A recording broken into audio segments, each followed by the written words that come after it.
바울은 계속해서 9절 이후로 지금 하나님을 찾지 않는 사람, 즉 12절에는 더욱더 분명하게 나오죠. 모두가 탈선하여 한 가지로 무익하게 되고 선을 행하는 자가 없으니 하나도 없다. 그러니까 지금 바울이 대상으로 삼는 사람이 어떤 사람이냐면 18절에 나왔습니다. 18절에 보면 아주 한마디로 핵심적으로 나왔어요. 뭐냐면 하나님을 두려움이 없다. 지금 10절부터 18절까지를 우리가 이제 이렇게 봤죠. 그러니까 바울이 지금 결국 누구를 표적으로 삼는 거냐면 하나님을 두려워하지 않는 사람. 지금 이 사람들을 말하는 거예요. 하나님을 두려워하지 않는 사람. 여러분, 경건하다고 하는 뜻이 뭡니까? 우리가 보통 경건하다, 경건한 신앙생활을 해야 된다, 또 경건하게 우리가 살아야 된다, 이런 얘기를 많이 하잖아요. 그러면 경건하다는 그 의미가 무엇인가 한번 생각해 봐요.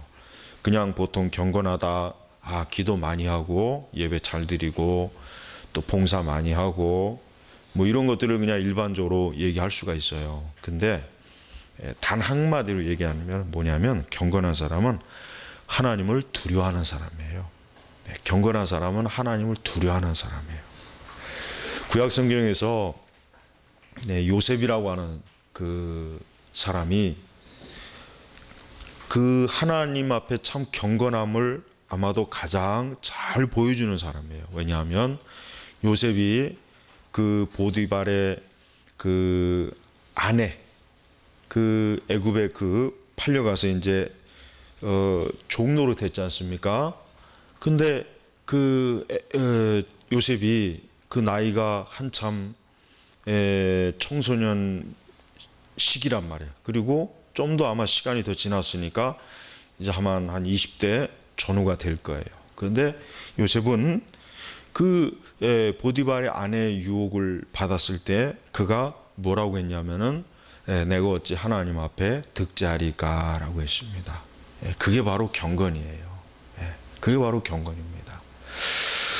경건한 사람은 바로 그래요. 경건한 사람은 보통 우리는 제가 아까 얘기했지만은 우리는 보통 교회에서 보면은 경건하다고 하는 그 표식을 열심히 예배 참석하고 또 헌금도 드리고 뭐 주일 성수 잘하고 기도 많이 하고 보통 이렇게 경건함을 정의를 해요. 목회자들도 그렇고 교회도 그렇게 여겨요. 그러니까 그렇게 하면은 보통 같은 신자들도 저 사람은 참 경건한 사람이야, 그렇게 이제 인정을 한단 말이에요. 그러나 그거보다 훨씬 더 먼저 앞서야 될 게 뭐냐면은 하나님을 두려워하는 마음이 있어야 돼요. 하나님을 두려워하는 마음. 하나님을 두려워하는 마음이 없으면은 그 사람은 경건한 사람이 아니에요. 요셉이 바로 그런 사람이에요. 요셉은 사실 어떻게 보면은 요셉은 참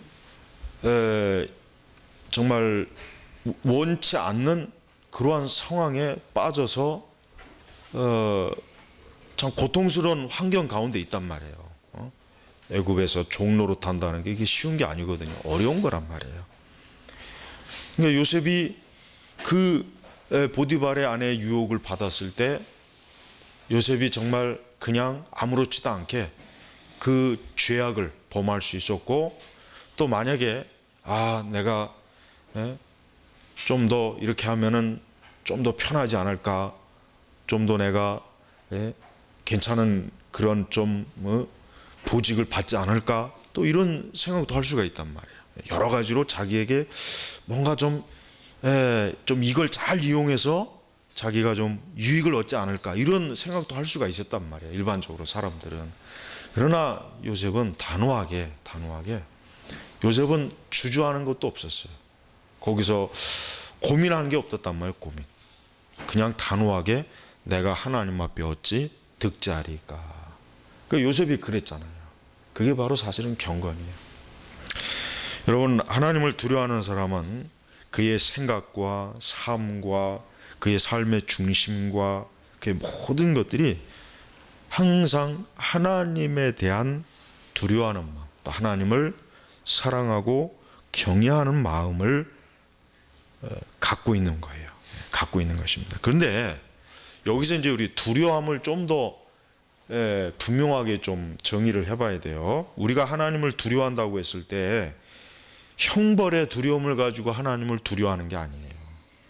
형벌의 두려움을 가지고 두려워하는 것은 악인이 하나님을 두려워하는 것이고, 악인이 하나님을 두려워하는 거예요. 그거는 경건한 거듭난 사람들이 하나님을 두려워할 때는 그 두려움이 뭐냐면은 하나님을 사랑하고 존경하는 마음이에요.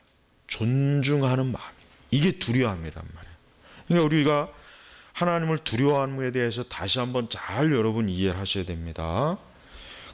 우리는 하나님을 두 가지로 두려워할 수 있어요. 뭐냐면 내가 죄를 지으면은 하나님 앞에 이것 때문에 분명히 내가 크게 책망을 받을 거야. 형벌을 받을 거야. 진노를 당할 거야. 아마 내가 지옥에 갈지도 몰라. 내가 하나님 앞에 매를 맞을 거야. 이런 두려움은 하나님을 두려워하는 게 아니에요. 그건 하나님을 두려워하는 게 아니에요.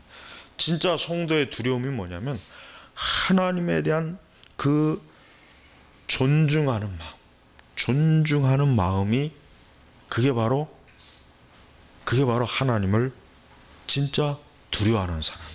올바르게 두려워하는 사람이에요. 올바르게.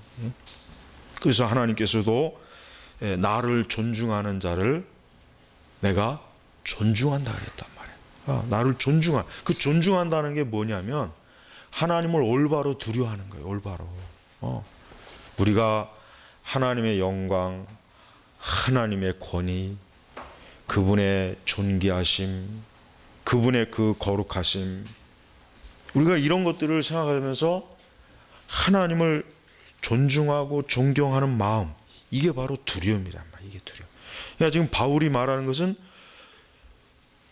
그런 두려움이 없는 사람이 뭘 하느냐? 그런 두려움이 없는 사람이 바로 두려움이 뭐예요? 탈선을 하고 무익하고 선을 행하지도 않고, 여기 보니까 오늘 우리가 읽은 본문은 목구멍은 열린 무덤이고 그 혀로는 속임을 일삼고 그 입술에는 독사액이 있고 그 입에는 저주와 독설이 가득하고 그 발은 피 흘리는 데 빠르며 파멸과 비참함이 그들에 있어 평강의 길을 알지 못한다.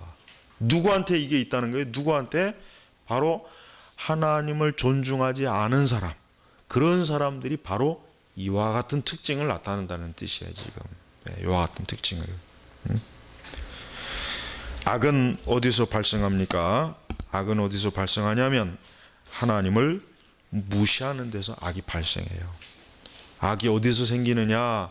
하나님을 무시하는 거예요.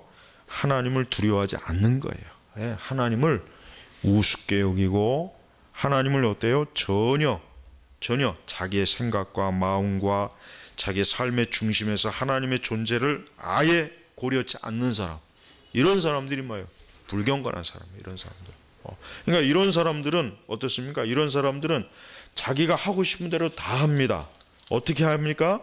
자기가 하고 싶은 대로 어떻게 하냐면 로마서 1장 우리가 봤죠? 29절부터 모든 불의, 추악, 탐욕, 악의, 시기, 살인, 분쟁, 사기, 악독, 수군거림, 비방, 하나님 미워하는 것, 무례하고 교만하고 자랑, 악을 꾸미고 부모를 거역하고 우매하고 신의가 없고 부정하고 무자비함. 이게 바로 어떤 사람이 저지른 거냐면은 하나님을 두려워하지 않으니까 이런 죄를 그냥 아주 가볍게 짓는 거란 말이에요. 가볍게. 근데 하나님을 정말 두려워하는 사람은 어떤 사람입니까? 이와 같은 죄들을 짓는 것 자체가 하나님의 영광을 얼마나 크게 훼손하고 하나님을 얼마나 그 하나님의 진리를 모독하고 하나님의 그 통치와 하나님의 영광을 한참게 여긴다. 그러니까 자기로서는 이러한 죄를 범하기 어려운 거란 말이에요. 우리 기독교가 이거를 여러분 알아야 됩니다. 이걸 알아야 됩니다. 기독교가 설령 사람들을 중생시키지 않고 거듭나게 하지 않아도요, 기독교의 영향이 넓게 퍼지면 어떤 현상이 일어나냐면 많은 죄악들이 줄어들어요. 많은 죄악들. 그러니까 여러분, 제가 아까 얘기했지만은 설령 거듭나지 못하고 중생하지 못해도 하나님에 대한 두려움을 사람이 가지게 되면 죄가 어때요? 억제되게 돼 있어요. 그러니까 기독교가 이게 넓게 확산이 되면 될수록 이 세상은 어떻습니까? 악은 어때요? 급속하게 줄어드는 거예요. 급속하게 줄어드는 거랍니다. 왜? 적어도 하나님을 두려워하기 때문에 내가 이런 죄를 지면 하나님께 벌을 받을 거야. 이런 두려움이 사람에게 심해지면 어떻게 되냐면 적어도 죄와 악은 어때요? 도덕적인 윤리적인 그런 부분에서 죄가 급속하게 줄어든단 말이에요. 그러니까 기독교는 넓게 퍼지면 퍼질수록 그 영향이 퍼지면 퍼질수록 좋은 거예요, 사실은. 우선 제일 좋은 거는 당연히 뭡니까? 중생하는 거, 거듭나는 거죠. 그렇죠. 죄인이 의인이 되는 거예요. 그렇죠. 이게 가장 좋은 거죠. 그러나 설령 그렇지 않다 해도 뭡니까? 기독교가 확산이 되면 어떠냐면 전반적으로 사람들이 하나님에 대한 물론 이제 존중하는 마음으로 두려워하는 건 아니지만 하나님은 무서우신 분이야, 두려우신 분이야. 하나님 앞에 죄 지면 이거 큰일 나. 이런 두려움이 사람들이 심어지면 어떻게 합니까? 죄가 감소되는 거예요. 이걸 어디서 알 수 있느냐? 서구의 역사를 보면 알 수가 있어요. 그러니까 서양은 기독교의 역사가 오래잖아요. 길잖아요. 굉장히 오래잖아요. 뭐 1000년이 될 나라도 있고, 뭐 500년, 600년, 700년, 뭐 800년 그렇게 된단 말이에요. 그러니까 어떤 현상이냐면 기독교가 어쨌든 사람들이 형식적으로 그냥 뭐 마지못해 교회 나오고 또 뭐 그런 출석률이 막 떨어진다고 해도 기독교의 뿌리가 오래 있었기 때문에 일반적인 사람들의 마음에 하나님에 대한 두려우는 마음이 있어요. 그러다 보니까 어때요? 죄가 크게 확산이 되지 않는단 말이에요. 근데 지금 이 서구 국가는 이제 안타깝지만은 그런 기독교의 영향력, 즉 오랜 뿌리의 영향력이 이제는 자꾸 어때요? 이제는 사라지고 있어요. 그러니까 뭐 미국 같은 경우도 여러분 보세요. 미국 같은 경우도 동성애를 국가에서 대통령이 공개적으로 지지한다 하는 것은 뭐예요? 그만큼 미국이 청교도의 영향력이 어때요? 급속하게 아주 뭐 쇠퇴했다는 거예요. 급속하게. 아주 말도 못하게 급속하게 쇠퇴했다. 그러니까 과거 만약에 20년, 30년 전만 해도 상상할 수도 없었던 거예요, 진짜.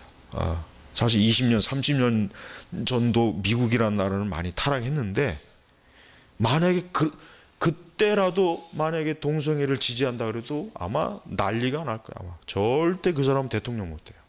불신자들도 그 기독교의 영향이 깊이 숨어들었기 때문에 어떻게 동성애를 하겠느냐 이런 마음이 든단 말이에요. 그만큼. 그러니까 여러분 우리 기독교라고 하는 것은 이 하나님의 진리라고 하는 것은 굉장히 사람을 어떻게 합니까? 유익하게 하는 거예요. 유익하게 하는 거예요, 사실은. 그래서 사실은 여러분 우리나라도 그렇지만 전 세계적으로 가장 지금 참 골치 아파하는 게 뭡니까? 교육이란 말이에요. 교육이 참 골치 아파요. 어떻게 하면 교육을 잘 시킬까? 어떻게 하면 교육을 잘 좀 과정을 만들어서 사람들을 올바로 하게 할까? 뭐 우리나라 같은 경우는 특히 더 그렇잖아요. 뭐 그래서 뭐 인성 교육을 시켜야 된다 뭐 그러는데 사실은 뭡니까? 인간은 하나님의 말씀을 가르치면은 모든 게 다 해결돼요, 사실은. 왜? 하나님이 만드셨으니까 하나님의 말씀으로 사람을 다스리면 어때요? 사람은 어때요? 온전해지는 거예요. 수리가 되는 거란 말이에요. 수리가. 근데 하나님의 말씀을 가르치지 않으니 아무리 다른 것으로 해도 잘 안 되는 겁니다. 힘든 거예요. 어려운 것이란 말이에요. 근본적으로. 그래서 우리는 특별히 이제 교회는 그렇습니다. 교회는 성도들에게 하나님에 대한 두려움을 가르쳐야 됩니다. 하나님에 대한 두려움을 가르쳐야 돼요. 하나님을 어떻게 두려워하는 거예요? 하나님을 존중하게 하는 두려움을 가져야 되는 거예요. 존중하게. 율법주의적인 거 말고 율법주의인 거 뭡니까? 율법주의적인 게 그거예요. 맞아요.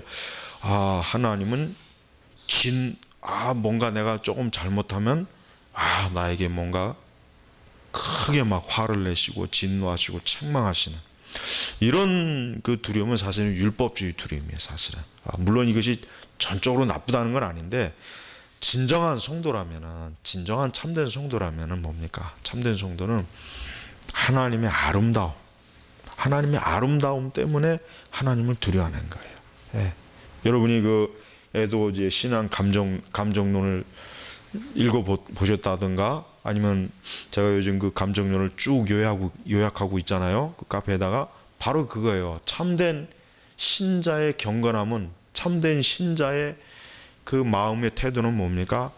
하나님을 사랑하는 마음으로 하나님을 섬기지, 두려워하는 마음, 정죄하는 마음을 가지고 하나님을 섬기는 것은 아직 거듭나지 않은 거예요. 이거 아주 분명히 구분을 좀 지어야 됩니다. 그래서 우리가 근본주의의 좀 오류가 뭐냐면, 여러분 근본주의 잘 알죠? 근본주의가 굉장히 좀 비판을 많이 받잖아요. 그러니까 근본주의라고 하는 말 자체를 사람들이 싫어하잖아요. 뭐든지 기독교 근본주의자들 해가 기독교 근본주의자 하면은 아주 굉장히 막 과격하고 싸우려고 하고 원리 원칙 조금 더 어떤 틈이 없는 그렇게 딱 이미지가 형성이 된단 말이에요.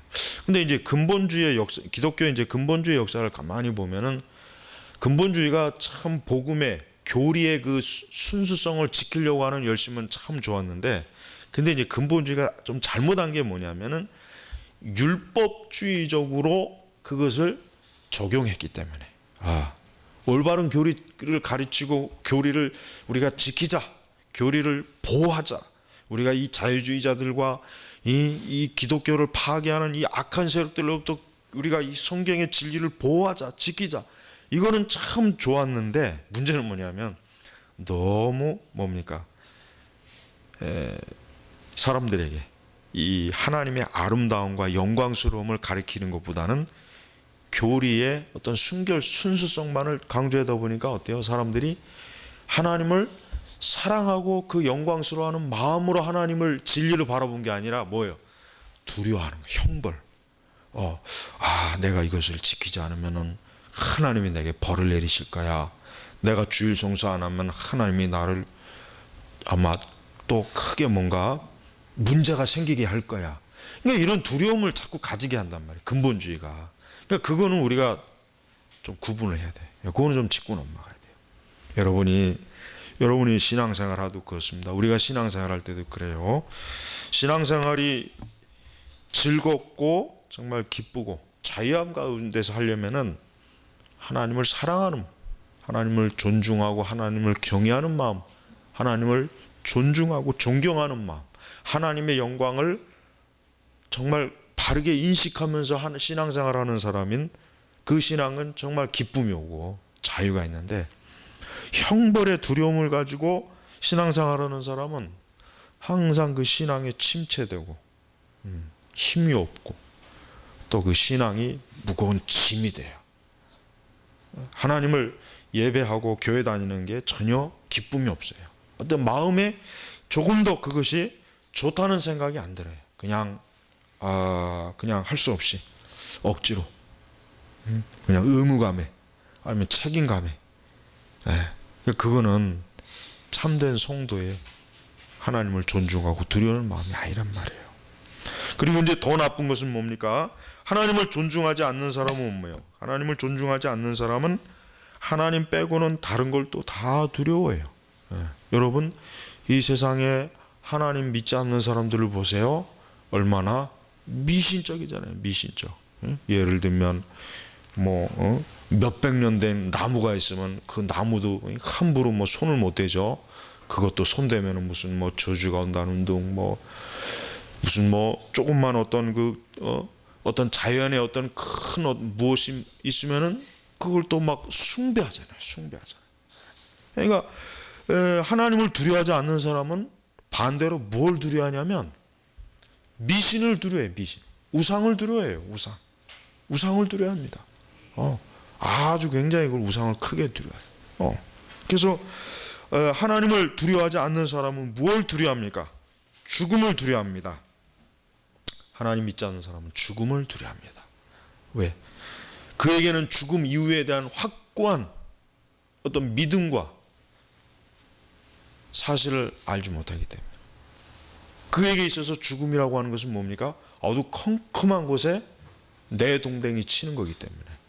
그래서 불신앙자들은 자신만만해하지만 막상 죽음이 왔을 때는 두려워 벌벌 떨고 아주 큰 공포와 어둠 가운데서 빠지게 됩니다. 또한 그들은 무엇을 두려워합니까? 바로 우상을 두려워합니다. 우상. 그 우상은 뭡니까? 하찮은 거죠. 예? 어떤 형상, 바위, 나무, 또 질병, 그런 것들을 또 굉장히 막 두려워요. 그런 걸 벌벌 떨어요. 그래서 그것이 심한 사람은 하루 매일매일 점도 보고 사주도 보고 자기 운수를 보잖아요. 운수를. 또 이제 이거 연말이나 연초가 되면 어때요? 토정비결이니 또 올해 내 운수가 어떻게 될까? 그걸 또 심각하게 봐요. 그래서 올해는 내가 또 어떻게 좀 위기를 잘 넘기고 지나갈 수 있을까? 내가 또 올해는 좀 뭐 재물 운이 있겠는가? 혹시 내가 올해 뭐 사고 당하지 않겠는가? 이런 그런 두려움이 있으니까 그런 운수를 보는 거예요. 왜 보겠어요? 쓸데없이. 다 이유가 있는 것이죠. 그러니까 하나님을 두려워하지 않으면요, 인간은 하나님 빼고 나머지를 다 두려워하게 있어요. 다. 그게 바로 인간이 그만큼 뭐예요? 형편없다는 거예요. 연약하다는 거예요. 사실 별 볼 일 없다고 하는 거예요. 인간이 하나님을 떠나서는 제 아무리 어떤 사람도 견고하고 든든하게 설 수가 없습니다. 하나님 믿지 않는 사람은 모든 것에 대한 두려움을 다 가지고 있기 때문에 그들의 그런 마음을 이용한 미신과 우상과 어때요? 거짓 종교가 그래서 생겨나는 거예요. 거짓 종교가. 여러분, 우리 성도들은 그와 같은 것들로부터 뭐예요? 자유한 사람이에요. 자유한. 왜? 우리는 예수 그리스도의 십자가의 권세와 은혜를 입은 사람들이에요. 하나님의 자녀입니다. 더 이상 여러분 그 어떤 것도 그리스도인들을 좌지우지할 수가 없어요. 그러니까 우리는 어떤 운명이니 어떤 알 수 없는 운수나 행운이니 이런 것들을 우리 그리스도인들은 전혀 그런 것들을 중요시 여기지도 않고 그런 거는 우리에게서는 하나도 우리는 두려워할 존재가 못 되는 거예요. 싹 무시하면서 살아가는 거예요. 하지만 하나님 믿지 않는 사람들은 그렇지 않죠. 얼마나 많은, 지금도 여러분 뭐 옛날 할아버지 할머니만 그런 게 아니에요. 지금도 젊은 사람들도 많은 미신과 우상을 믿고 있어요. 많은 미신과 우상을 믿고 있습니다. 하나님을 떠난 사람은 그럴 수밖에 없어요. 그럴 수밖에 없답니다. 그 증상은 자연히 나타나게 되는 거예요. 여러분, 하나님을 두려움으로 말미암아 그 두려움으로 인하여서 인간이 자유를 얻게 되고 또 뭡니까? 그가 그 하나님에 대한 두려움으로 인해서 죄와 악에서 어떻게 해요? 회개의 길로 또 이끌어 나올 수가 있는 거예요. 그래서 여러분, 우리가 율법이 필요한 이유가 뭐냐면, 율법이라고 하는 것은 하나님에 대한 그 두려움을, 죄의 심판과 그 악에 대한 그 하나님의 그 두려움, 하나님의 다스리심의 그 두려움을 보여주는 거란 말이에요. 그러니까 그런 두려움을 가지고 있는 사람은 어때요? 그리스도께로 나아올 수 있도록 회개의 길로 하나님이 이끌어 주시는 것입니다.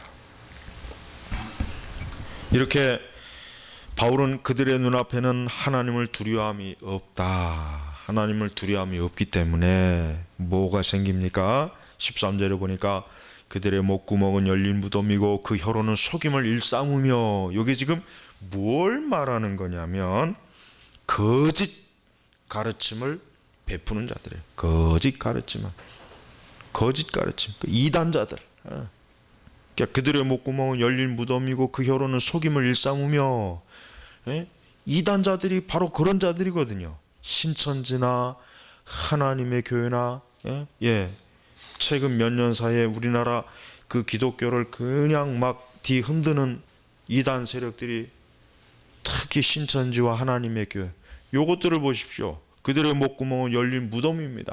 그 입에서, 그 목구멍에서 나오는 소리가 사람을 생명으로 인도합니까? 아니죠. 그 사람들이 하는 그 가르침과 그 교훈을 받으면 사람이 생명으로 복된 길로 인도 안 받습니까? 아니죠. 거짓된 길로. 그들과 파멸과 비참함으로 어때요? 이끌림 받는 거예요. 이단자들의 그 교훈에 빠지게 되면. 그리고 14절에 보니까 그 입에는 저주와 독설이 가득하다. 그 입에는 저주와 독설이 가득하다. 거짓된 교리를 가르치는 자들은 그 거짓된 가르침 자체가 뭡니까? 저주와 독설이에요. 저주와 독설이. 그 다음에 15절에 그 발은 피 흘리는데 빠르며, 죽음으로 빨리 신속하게 가게 하는 거예요. 16절에 보면은 파멸과 비참함이 그들에 있어 평강의 길을 알지 못한다. 평강의 길을 알지 못한다 이거예요. 하나님을 거부하고 하나님을 믿지 아니하고 하나님의 살아계심과 존재를 받아들이지 않는 사람은 결국은 어떻게 돼요? 파멸과 비참함에 그들에 있어 17절에 평강의 길을 알지 못한다. 평안이 없는 거예요. 평안이 없는 거예요. 이렇게 하나님을 두려워하지 않는 사람들은 이 모든 증상들이 하나하나 그에게서 나타나서 그는 뭡니까? 그는 결국 하나님을 등지고 서 있는 그 태도와 그 성향과 그 마음과 그 중심을 버리지 않는 한 그는 결국 영원한 평강을 얻지 못하고 파멸, 멸망으로 빠진다고 하는 것입니다. 바울은 조금 더 바울은 하나님을 두려워하지 않는 사람에 대해서 조금 더 바울은 칭찬을 하거나 그들을 봐주거나 그렇지 않아서 그들의 실제적인 상태를 아주 노골적으로, 아주 명확하게, 아주 분명하게 표현했잖아요. 얼마나 바울의 그 죄인에 대한 그 바울의 지적이 얼마나 사실은 날카롭습니까? 굉장히 철저하잖아요.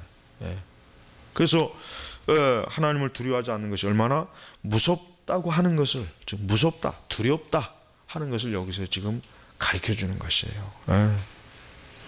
여러분, 우리 그리스도인들도 그렇습니다. 우리 그리스도인들도 우리가 본성적으로 우리는 아직도 여전히 우리 안에도 어때요? 이와 같은 요소들이 우리에겐 있어요. 우리가 이것을 잘 경계심을 가져야 돼요. 우리 그리스도인들도 여전히 아직도 타락한 본성의 그 악의 요소들이 우리 안에도 여전히 있다고 하는 것을 우리는 명심해야 됩니다. 그래서 우리 자신이 하나님을 두려워하지 않는 그런 마음이 들거나 그러한 성향과 그러한 태도와 그와 같은 것들이 우리에게 들어올 때 우리는 철저하게 하나님 앞에서 그 모든 것을 회개하고, 또 우리가 어때요? 가장 중요한 것은 뭡니까? 하나님을 바르게 두려워하는 경건한 사람으로서 우리는 이 세대에서 바르게 서야 되는 것입니다. 사도 시대에도 그렇지만 속사도 시대나 교부 시대나 이렇게 기독교가 굉장히 많은 핍박을 받았을 그 시기에 교회 상황이라고 하는 것은 굉장히 어려웠습니다. 굉장히 어렵고 많은 고난과 핍박이 있었죠. 그러나 그 당시에 그리스도인들이 어떻게 그 어려운 시기를 극복했습니까? 어떻게 그 어려운 시기를 넘어갔습니까? 그들은 하나님을 그 마음의 중심에서 항상 사모하고 사랑하고 존중하고 그 속에서 하나님에 대한 지극히 크신 경외하는 마음, 존중하는 마음으로 그 어려운 시기를 잘 견뎌낸 것이에요. 오늘 우리 시대도 그렇습니다. 여러분, 오늘 우리 시대도 하나님을 올바르게 경건하게 두려워하는 사람은 참 드물잖아요. 그렇죠? 참 드물단 말이에요. 사실은 교회 안에서도 그런 것 같습니다. 교회 안에서도 참으로 하나님을 지극히 영광스럽게 바르게 존중하고 사랑하고 경외하고 존경하고 하나님에 대한 그 영광을 바르게 인식하는 성도는 참 적어지는 것 같아요. 우리는 이와 같은 것들이 얼마나 심각한지를 우리가 이 시간 이걸 좀 분명하게 짚고 넘어가야 됩니다. 하나님께서는 하나님을 백성들이 다른 세상의 것을 두려워하는 것을 하나님 기뻐하지 않아요. 여러분, 우리 신자들은 다른 것을 두려워한다면은 그것은 하나님을 굉장히 좀 하나님을 조금 무시하는 겁니다. 우리 신자들이 이 세상에 대한 두려움 때문에 우리가 위축이 돼 우리의 심령과 마음이 어두워지고 우리의 삶이 흔들리고 우리의 삶이 요동치고 바른 믿음의 길에 서지 못한다면 그 사람은 참 하나님을 하나님으로서 온전하게 존중하는 게 아니에요. 우리 성도들은 하나님 외에는 두려움이 없어야 돼요. 하나님 외에는 두려움이 없어야 돼요. 하나님 외에는 그 어떤 것도 우리는 두려워할 것이 없어야 그게 정말 믿음 있는 사람이고 정상적인 신앙을 가진 사람이에요. 우리는 하나님 빼고 나머지는 일체 싹 무시할 수 있는 정도의 신앙을 가지고 있어야 돼요. 그러니까 불신자들은, 무신론자들은 하나님 빼고 다른 걸 다 무서워하고 두려워하잖아요. 그러나 우리 성도들은 어때요? 하나님만 두려워하지 나머지 것들은 다 무시하는 거예요. 나머지 것들은. 그러니까 그 정도의 신앙과 믿음으로 아주 확고하게 선 사람이 반석 위에 선 그리스도인이 되는 것입니다.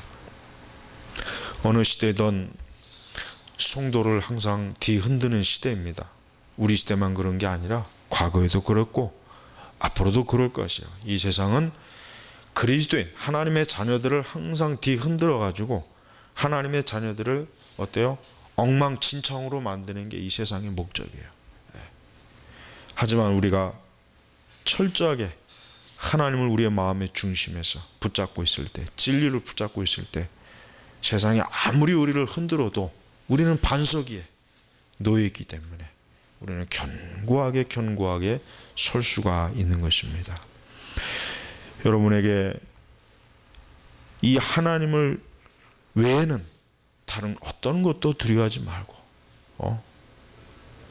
오직 하나님만 경외하고. 그래서 웨슬레가 그랬잖아요. 죄와 악을 두려워하고 하나님을 두려워하는 사람 100명이 있으면 온 세상을 복음화시킬 수 있다고. 그러한 사람들만 나에게 100명이 있다면 하나님과 죄 외에는 두려워하지 않는 사람, 나에게 그런 사람이 100명이 있다면 내가 온 세상을 복음을 전할 수 있다고 담대하게 얘기한 거예요.